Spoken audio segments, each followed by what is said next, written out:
Hello friends. I hope कि आपने अब तक की सारी वीडियोस को देखा होगा और आपको काफ़ी चीज़ें समझ में भी आई होंगी।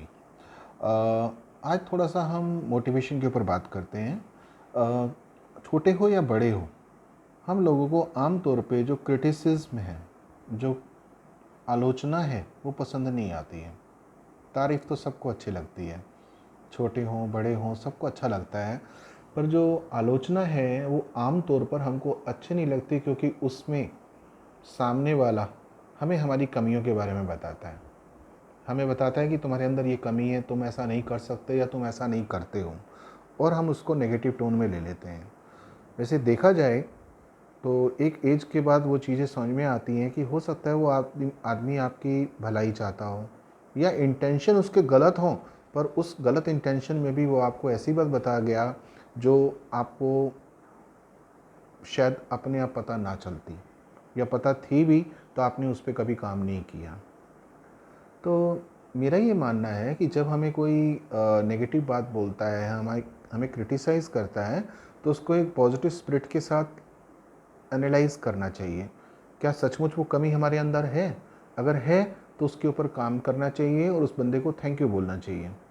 हाँ, अगर वो गलत इंटेंशन के साथ बोला गया था और आपके अंदर वो कमी नहीं है, तो कोई बात नहीं, फिर आपको उसको इग्नोर करना चाहिए। इग्नोर करना सबसे अच्छा सॉल्यूशन है, अगर वो बंदा गलत बोल रहा है और आपका उस चीज़ से कोई लेना देना नहीं है तो मैं एक छोटा सा एपिसोड आपके सामने शेयर करना चाहता हूँ। शायद आपको ठीक लगे, शायद आपके काम आए, स्पेशली हमारे यंगस्टर्स के। मैं इस समय 50 का हूँ और 18 की एज में मैंने इंडियन नेवी ज्वाइन की थी। काफ़ी पुरानी बात है। अभी मुझे नेवी में गए हुए 3 साढ़े 3 साल हुए थे, और वहाँ के एनवायरनमेंट में मुझे ऐसा लगने लगा कि मेरे कम्युनिकेशन स्किल्स अच्छे हो गए हैं, क्योंकि मन के अंदर एक हमेशा हीन भावना रही थी। हमारे बैकग्राउंड में, फैमिली बैकग्राउंड में, कभी किसी ने हमारे घर में इंग्लिश में हमसे बात नहीं की। इंग्लिश एनवायरनमेंट नहीं था हमारे घर में। हम गवर्नमेंट स्कूल में पढ़े, कभी कोचिंग क्लास के लिए नहीं गए। तो ऐसा लगता था कि हम लोग बहुत पीछे हैं, बैकवर्ड हैं, हमें कुछ ज़्यादा नहीं आता। तो इंडियन नेवी में शिप में जब मैंने 3-4 साल जॉब कर ली, तो मुझे ऐसा लगने लगा, क्योंकि जनरली शिप्स में एनवायरनमेंट जो होता है, वो कम्युनिकेशन का जो तरीका होता है वो इंग्लिश का ही होता है। तो मुझे ऐसा लगने लगा कि मुझे इंग्लिश अच्छी आ गई है। तो मैंने उन दिनों लेटर राइटिंग होती थी, आजकल व्हाट्सएप और आपके याहू और ये सब ईमेल्स वगैरह ये सब फैसिलिटीज़ हैं, पर उस ज़माने में letter writing was the only source to communicate with your people. चाहे पास में रहते हो, सेम सिटी में हो, या कंट्री के दूसरे हिस्सों में हो, या इंटरनेशनल कम्युनिटी के साथ में। So letter writing was the only way to communicate. Telephone भी होते थे, बहुत कम होते थे।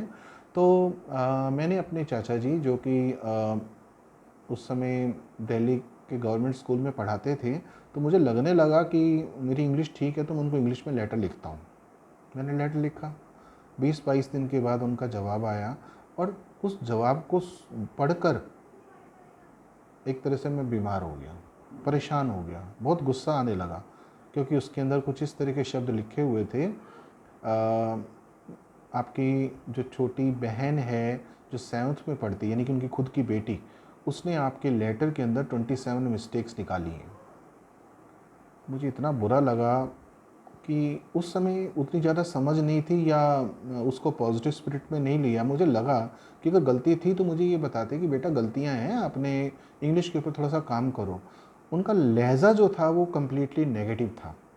वो बात अलग है, अब हम सबका तरीका अपना अपना समझाने का, कहने का अलग अलग है। आप स्कूल में भी देखते हैं, कॉलेजेस में देखते हैं, सारे टीचर, सारे लेक्चर्स, प्रोफेसर्स, सारे एक जैसी टोन में नहीं पढ़ाते हैं। कई बार आप अपना डाउट पूछते हैं तो एक आध बार बता के फिर अगली बार पूछते हैं तो गुस्से में आ जाते हैं। और कई बार क्या होता है, टीचर स्माइल के साथ आपको बार बार अलग अलग एग्जांपल्स लेके समझाता है, क्योंकि उसका इंटेंशन ये होता है कि मैं इस बंदे की हेल्प करूं, इस बच्चे को समझ में नहीं आया तो मैं इसको 100% समझाऊं, तरीका मैं अपना बदल देता हूं अगर इसको समझ में नहीं आ रहा। एक अच्छी और पॉजिटिव सोच है। तो मैं बात कर रहा था कि उस समय उन्होंने जो मुझे लेटर लिखा, वो एकदम से मुझे ऐसा लगने लगा कि he is the worst enemy on the earth. इनसे ज़्यादा ख़राब आदमी दुनिया में कोई नहीं है, क्योंकि उन्होंने मेरी कमी के ऊपर बात की थी। 3 दिन 4 दिन जब मैं गुस्से में रहा, दुखी भी रहा, फिर मुझे लगने लगा कि कहीं ऐसा तो नहीं है कि मुझे सचमुच इस पे काम करने की ज़रूरत है। तो मेरा एक दोस्त था, बंगाली दास। उसने मुझसे पूछा क्या हो गया, मैंने उसको बताया तो उसने बोला ठीक है आप अपनी इंग्लिश पे काम करो। उसके बाद क्योंकि हमारा शिप जो था एंकरेज पे है, कभी सेलिंग के लिए एक जगह से दूसरे पोर्ट पे जा रहा है, तो हमारे पास इतना टाइम नहीं होता था कि हम फॉर्मली क्लासेस अटेंड करें। और मैं जब शिप हमारा वापस आया बॉम्बे हार्बर पे, तो मैं बाहर गया और वहाँ से बहुत सारी ग्रामर के ऊपर बुक्स लेके आया।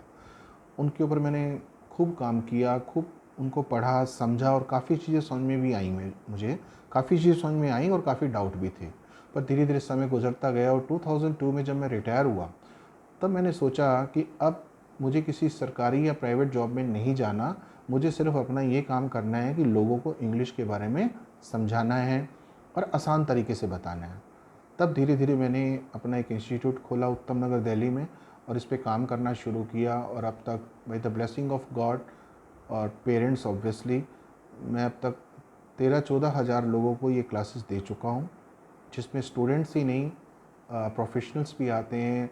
बड़ी बड़ी कंपनीज़ के जो जीएम हैं, सीईओज़ हैं, डायरेक्टर्स हैं, और वो भी लोग आते हैं, सरकारी स्कूल के बच्चे भी आते हैं। हर तरह के लोग यहाँ पर अब तक पढ़ के जा चुके हैं और कुछ अभी पढ़ भी रहे हैं। पर अब मैंने सोचा कि हर एक को हम ऑनलाइन क्लासेस प्रोवाइड नहीं, हर एक को फिज़िकल क्लासेस प्रोवाइड नहीं कर सकते हैं, तो क्यों ना ऑनलाइन क्लासेस शुरू की जाएँ, that also free of cost. I hope कि आपको कुछ समझ में आया होगा। तो क्रिटिसिज्म हमेशा नेगेटिव नहीं होता, कभी कभी हमारे अच्छे के लिए होता है, पर हमें उस समय समझ में नहीं आता कि ये हमारे लिए अच्छा है। तो आई होप कि आप थोड़ा सा अपनी कमियों के बारे में जानकर, बल्कि मैं तो ये कहूँगा कि अपने रिलेटिव्स को और फ्रेंड्स को रिक्वेस्ट कीजिए, उनसे पूछिए कि मैं क्या अच्छा करूँ, मेरे अंदर क्या कमी है, जो आप मुझे ऑनेस्टली बताइए, और उसकी उस बात का बुरा नहीं मानना। हाँ, कभी कभी वो लोग आउट ऑफ जेलसी या कोई और इंटेंशन के साथ अगर आपको गलत बोलते हैं तो इग्नोर इट। हमारे पास इतना कुछ करने के लिए है कि हम बेकार की चीज़ों में अपना दिमाग ना लगा के एक कंस्ट्रक्टिव और पॉजिटिव माइंड के साथ आगे बढ़ें। Thank you very much.